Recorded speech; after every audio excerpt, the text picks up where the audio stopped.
Bismillahirrahmanirrahim. Assalamualaikum warahmatullahi wabarakatuh. Bismillah, hamdan wa syukran lillah, salatu wassalamu ala rasulillah, la hawla wa la quwata illa billah. Teriring doa dan salam, semoga hingga kesempatan kali ini kita senantiasa dalam lindungan dan rahmat Allah subhanahu wa ta'ala, dan tidak kurang satu apa, amin amin ya rabbal alamin. Hari ini tepat 22 Ramadan, dan nanti malam itu malam 23, malam ganjil katanya kita biasa mengenal di 10 malam terakhir Ramadan ini. Ada banyak di antara kita yang kemudian menengarai malam-malam tertentu di 10 Ramadan terakhir, biasanya malam-malam ganjil mulai dari 21, 23, 25, 27 dan 29. Itikaf sendiri secara bahasa artinya menetap di suatu tempat. Itu yang kemudian dimaknai oleh sebagian kita bahwa di 10 malam terakhir ini sebagian kita menetap di masjid untuk menunaikan itikaf sebagaimana yang disunahkan oleh baginda Rasul, karena memang contohnya dari baginda Rasul. Beliau di 10 malam terakhir itu menghabiskan banyak waktunya untuk beritikaf.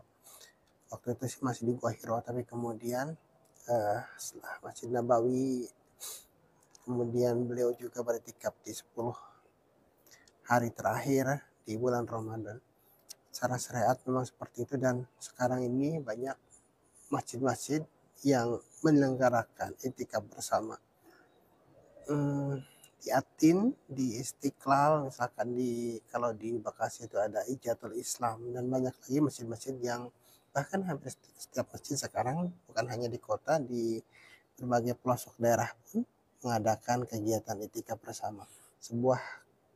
Sebuah aktivitas yang sangat positif, yang dengan itu kita harus benar-benar bisa memaknai bahwa itikaf bukan hanya kemudian tinggal di masjid dan hanya sekedar tinggal di masjid saja tanpa kemudian bisa memaknainya, memanfaatkan momen-momen itikaf itu untuk sesuatu yang lebih besar, yang sesuai dengan tujuan itikaf sendiri. Itikaf intinya adalah bahwa kita dengan berdiam diri itu mengakrabkan diri dengan Sang Maha Pencipta.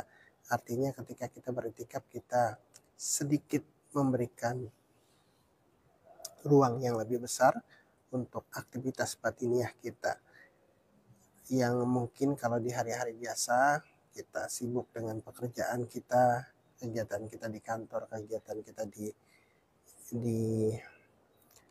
perdagangan, di perniagaan, kemudian juga ada yang tetap beraktivitas berdagang, ke sawah, ke ladang.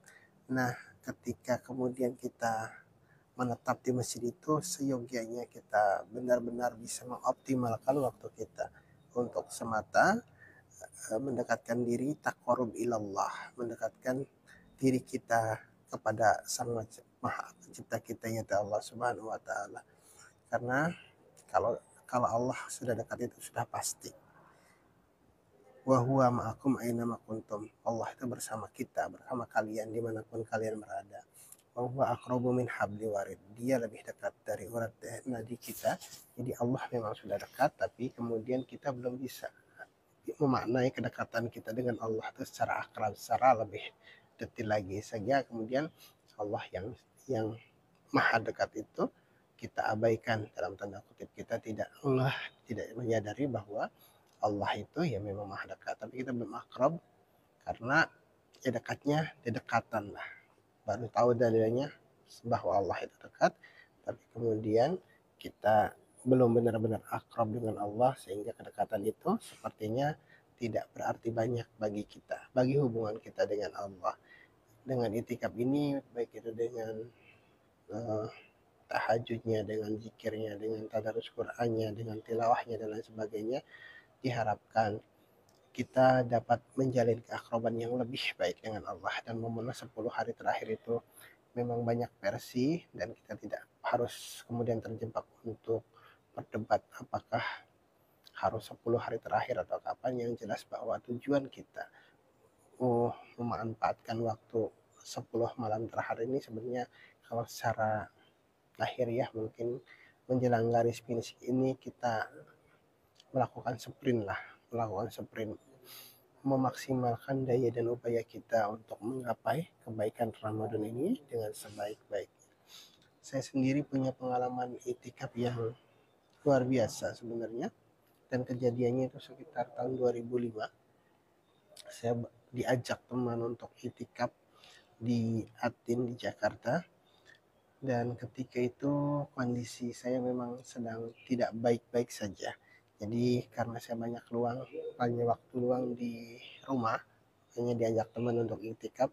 Dan satu momen yang sampai sekarang setelah 20 tahun berlalu itu, momen itikaf itu saya kemudian dipertemukan dengan seseorang yang sebelumnya saya tidak pernah ketemu, sebelumnya saya tidak pernah janjian, sebelumnya saya tidak pernah kemudian mengenal siapa beliau. Ketika itu saya sedang ngobrol, sedang berdiskusi kecil-kecilan dengan teman itikaf saya namanya Sucah. Ketika itu kami sedang berdiskusi di beranda masjid, dan tiba-tiba beliau datang, yang kemudian saya tahu namanya Pak Wandi. Dan di tengah obrolan itu, di tengah diskusi itu, saya tahu bahwa Pak Wandi ini adalah guru dari teman saya si Suca ini.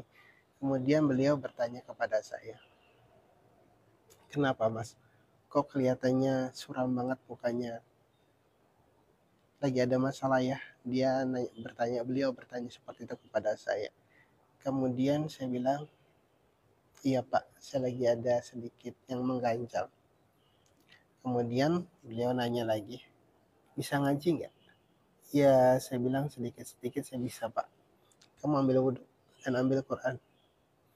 Akhirnya saya menuruti apa yang beliau sarankan, saya segera ambil wudhu lagi, kemudian mengambil mushaf, dan ketika sudah duduk di hadapan beliau, beliau berkata, "Kamu buka Al-A'raf 205." Saya segera membukanya, dan kemudian beliau menyuruh saya untuk membaca surat Al-A'raf ayat 205 itu. Dan di situ ayatnya adalah, kalau terjemahnya, "Sebutlah nama Tuhanmu dalam hatimu dengan rasa takut dan rendah," dengan tadaruan bahasa Qur'annya. Kemudian setelah saya membacakan di hadapan beliau, beliau berkata, "Apa kata Quran?" Kata Qur'annya, kata ayat tadi Pak, suruh menyebut nama Tuhanmu di dalam hatimu. Kamu tahu siapa Tuhan kamu? Yang namanya Allah Pak, saya bilang. Sudah kamu lakukan itu. Saya diam aja.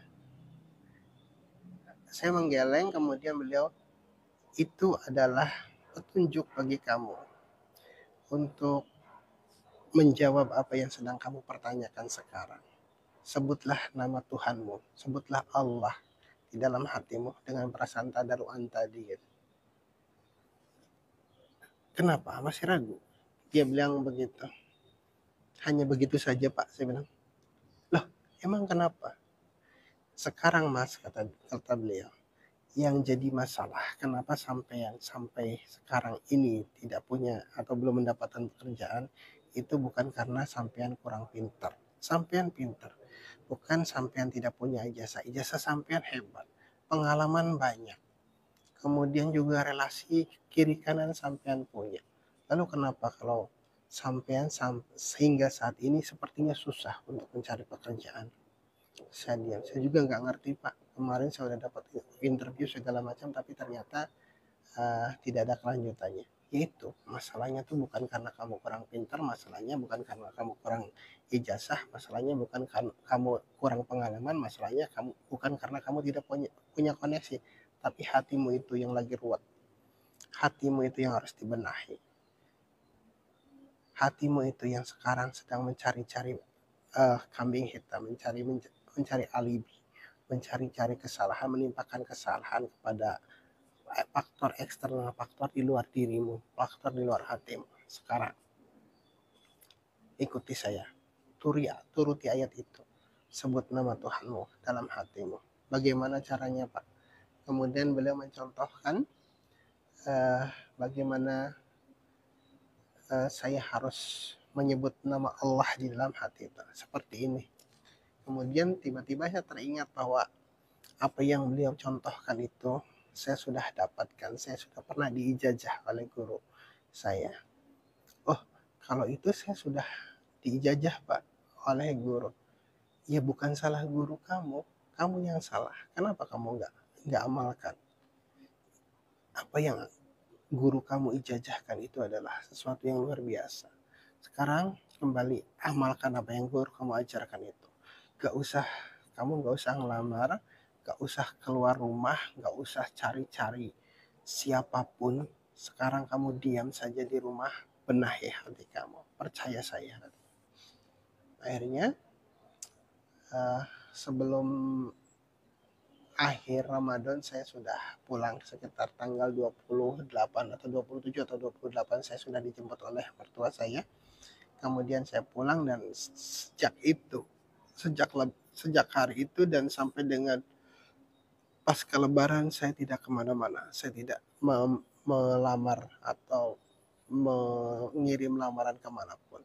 Saya fokus dengan apa yang beliau sarankan dan saya mengamalkan kembali apa yang sudah diajarkan, sudah ditalkinkan oleh guru saya, yaitu menyebut nama Tuhan dalam hatimu, yang sekarang kita kenal dengan dzikir hobi. Fokus saya ke situ. Meskipun istri bertanya kenapa enggak cari lowongan, kenapa tidak kirim lamaran, kenapa tidak kemudian cari relasi dan lain sebagainya, saya hanya diam dan saya bilang sudah lewat internet. Padahal saya tidak melakukan apapun kecuali saya membenahi hati sesuai dengan yang disarankan tadi.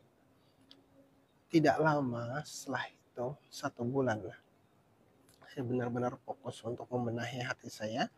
Dan benar ketika kemudian saya sudah merasa relatif tenang, saya tidak kemudian gerasa gerusu, saya tidak pusing lagi dengan hal-hal yang di luar faktor eksternal saya. Saya tidak peduli kalau kemudian ada orang yang sengaja menjahati saya dalam tanda kutip. Saya tidak peduli dengan orang yang kemudian menjelek-jelekan saya. Pokoknya saya tidak peduli.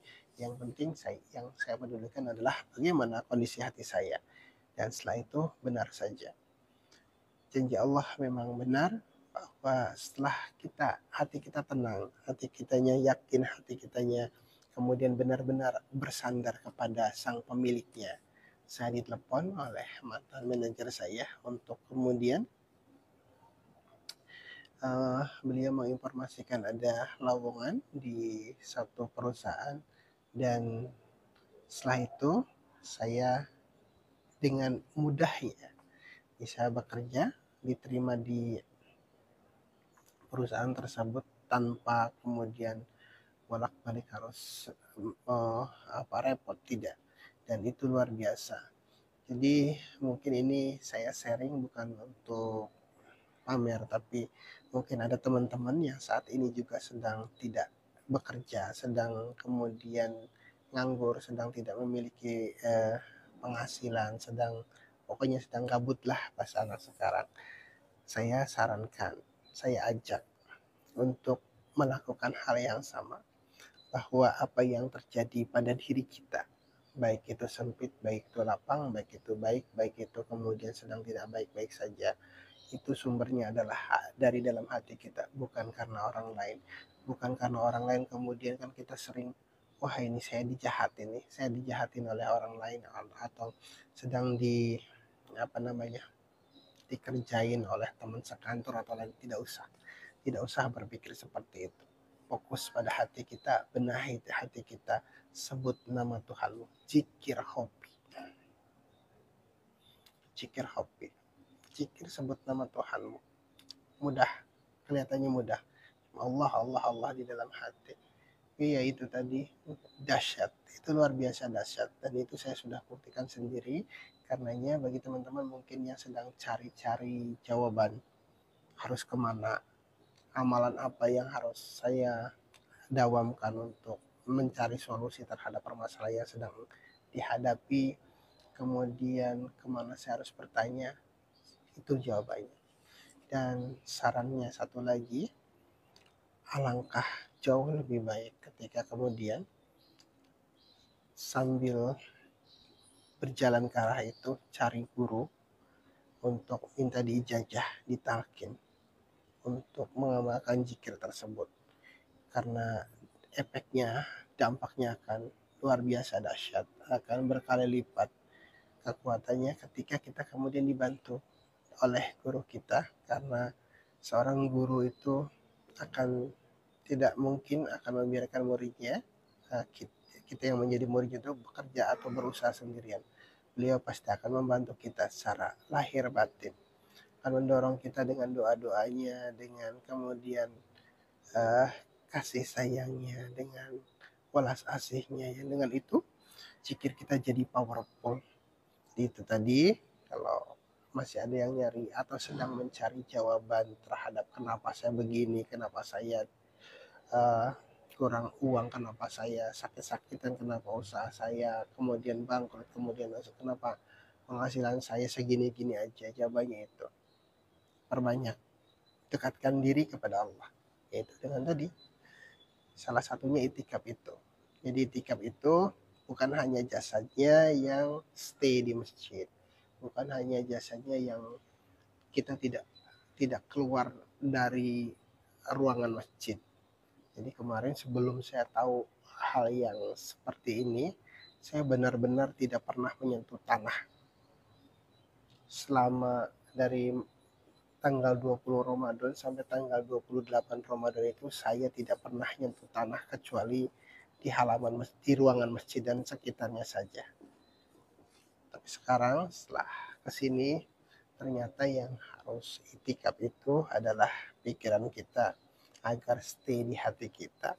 Pikiran kita yang sebelum itu, sebelum saya tahu itu, saya secara jasmani stay di masjid, tapi pikiran saya mikirin anak belum kebeli bajunya, mikirin bahwa mobil saya sedang dibawa orang yang entah di mana, kemudian juga banyak sekali. Jadi jasanya saja saya stay di masjid, tapi secara pikiran entah di mana. Benar, saya tidak pernah keluar dari ruangan masjid, tapi ternyata yang harus itikaf itu bukan hanya jasad, bahkan yang lebih harus itikaf itu adalah hati, pikiran kita untuk bisa stay ke hati kita. Bagaimana kemudian dua piranti ajaib ini bisa bekerja sama, bisa sinkron untuk uh, tidak berburuk sangka, untuk tidak kemudian menyalahkan faktor-faktor internal, tidak mencari alibi, kemudian tidak menyalahkan orang lain, menyalahkan kondisi, menyalahkan lingkungan. Stay, pastikan pikiran kita hanya berpikir untuk hari ini. Jadi pikiran kita itu punya 3 tempat main nih.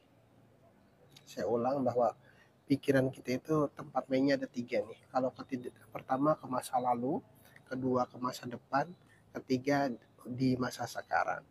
Yang membuat kita pusing itu, yang membuat kita kemudian sering cari alibi itu karena kita sering, pikiran kita tuh mainnya jauh ke masa lalu. Kemudian kita mengingat orang-orang yang pernah nyakitin kita. Kita ingat-ingat orang yang kemudian tidak membantu kita, tidak support kita, bahkan kadang-kadang juga ingin menjatuhkan kita. Kemudian juga kadang-kadang pikiran kita melancong jauh ke masa depan yang entah berapa puluh tahun lagi uh, belum kita alami.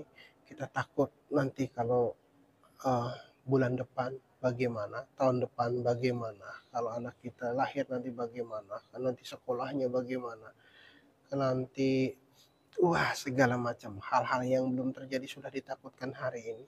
Ya pusing, pasti pusing. Jadi takorub itikaf itu adalah bagaimana mendekatkan pikiran ke hati. Itu saja yang nggak usah jauh-jauh lah, nggak usah muluk-muluk dulu harus ke Allah mah masih jauh. Fokuskan pikiran kita ke hati kita, damaikan pikiran kita dengan hati kita, agar kemudian keduanya seiring sejalan. Pikirkan hari ini bagaimana kita memanfaatkan napas yang Allah berikan hari ini, detik ini, untuk semata mengabdi kepada Sang Penciptanya, ya tadi dengan zikir, ya tadi dengan ibadah, dengan muhasabah dengan hal-hal yang memang Allah kehendaki. Hari ini saja, nggak usah mikir yang jauh-jauh. Kadang-kadang kita zikir pun kita mikir, saya harus zikir sampai sekian hari, sampai 21 sampai 41 hari agar jadi wali. Enggak, jadi wali itu tetap hari satu-satu. Jalani aja hari ini yang sedang kita alami, yang sedang kita jalani, yang sedang kita nikmati. Nikmati napas kita, nikmati aliran darah kita, nikmati kejapan mata kita, nikmati kemudian rasa lapar yang sedang kita latih ini, nikmati kemudian segala hal yang ada pada kita saat ini. Gak perlu mikir jauh-jauh, gak perlu kemudian mikirin masa lalu, gak perlu mikirin masa depan. Jadi mudah-mudahan dengan ini kita kemudian bisa tenang, bisa lebih akrab dengan hati kita, bahkan dengan penciptanya. Yang dengan itu insya Allah itikaf kita bukan hanya sekadar ritus, bukan hanya sekadar ikut-ikutan, bukan hanya sekadar gaya-gayaan bahwa 10 malam 10 hari terakhir Ramadan ini kita rame-rame itikaf. Tidak, itu tidak salah. Itu memang sesuatu yang baik yang bisa kita lakukan. Tapi yang saya maksud adalah bagaimana kemudian kita mengoptimalkan itikaf itu bukan hanya secara jasad, tapi ada hakikat-hakikat itikaf, yakni tadi hati dan pikiran kita itu stay di sini, di masjid yang hakiki. Ini masjid, saya sedang di masjid kebetulan.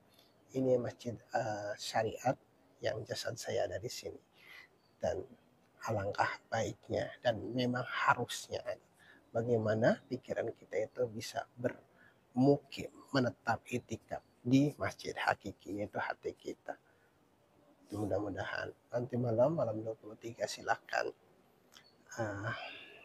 terus kami itikaf di masjidnya di plus. Jadi kalau kemarin hanya stay jasadnya saja, sekarang mulai detik ini dan seterusnya sampai nanti malam, sampai nanti di akhir Ramadan atau bahkan di luar Ramadan, kita bisa memastikan kita terus berikhtiar agar bagaimana pikiran kita bisa beritikaf di hati kita, menetap di hati kita, yang ketika keduanya sudah sinkron, yang ketika keduanya sudah seiring sejalan, itulah ketenangan, itulah sungguh yang kita cari. Billahi taufiq wal hidayah. Wassalamualaikum warahmatullahi wabarakatuh.